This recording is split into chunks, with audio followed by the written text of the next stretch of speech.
Ketika kita melakukan sebuah ketaatan atau sebuah kebaikan, maka hal pertama yang harus kita lakukan adalah bersyukur kepada Allah Subhanahu wa Ta'ala, karena Dia telah memberi kita kesadaran, memberikan kita kesempatan, menggerakkan diri kita, dan memberi kita kemampuan untuk bisa melakukan kebaikan atau ketaatan tersebut. Yang kedua, meskipun kita telah berbuat suatu jenis kebaikan, kita tidak boleh merasa diri sudah jadi orang baik. Kita tidak boleh merasa diri sudah jadi orang yang taat.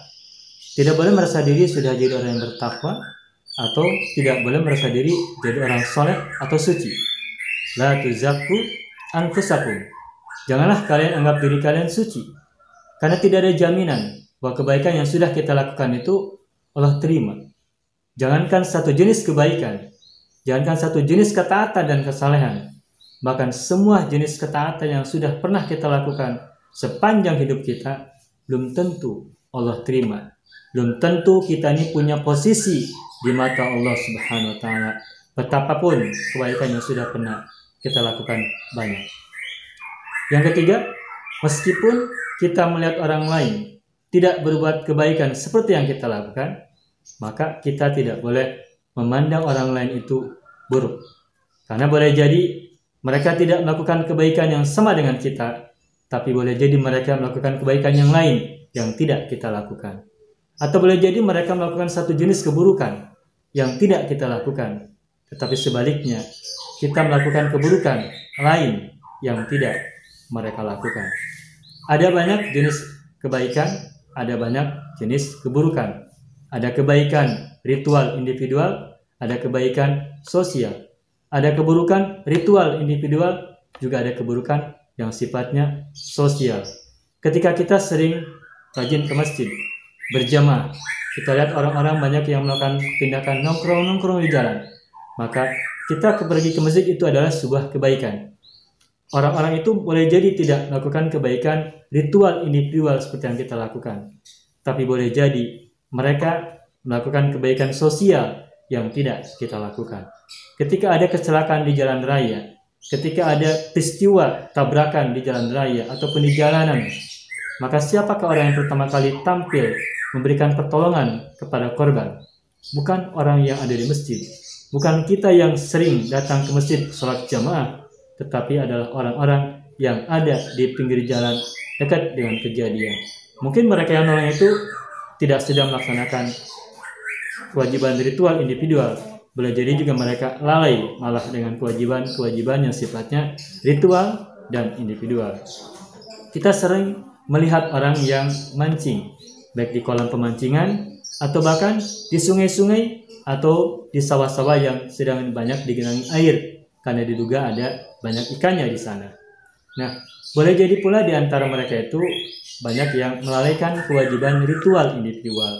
Berangkat siang hari sebelum zuhur, pulang menjelang maghrib, menjelang petang. Mungkin mereka tidak melaksanakan sholat zuhur, mungkin mereka tidak melaksanakan sholat asar, bahkan juga maghrib mereka tinggalkan.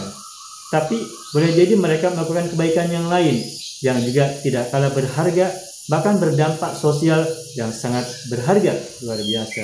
Sebagai contoh, beberapa bulan lalu kita pernah mendengar berita ada anak-anak SD yang melakukan kegiatan pramuka, kegiatan susur sungai bersama gurunya.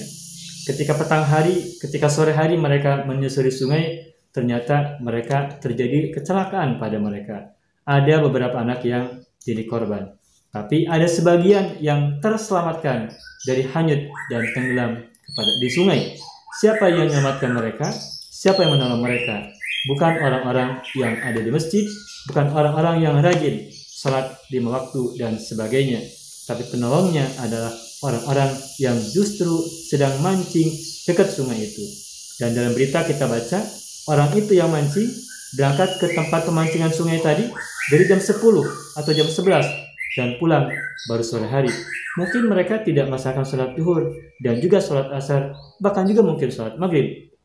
Tapi mereka telah melakukan tindakan yang sangat berharga, menolong orang, menyelamatkan nyawa.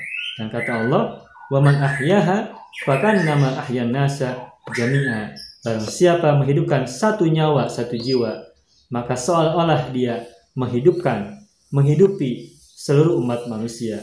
Yang dilakukan oleh pemancing tadi bukan hanya satu nyawa yang diselamatkan, tapi ada banyak nyawa. Tentu saja itu sebuah tindakan yang sangat berharga. Maka karena kebaikan itu sangat banyak, ada kebaikan sosial, ada kebaikan ritual individual. Maka saking banyaknya ragam kebaikan, maka ketika kita berbuat satu jenis kebaikan, kita tidak boleh merasa diri sudah jadi orang baik dan orang lain yang tidak melakukannya sebagai buruk.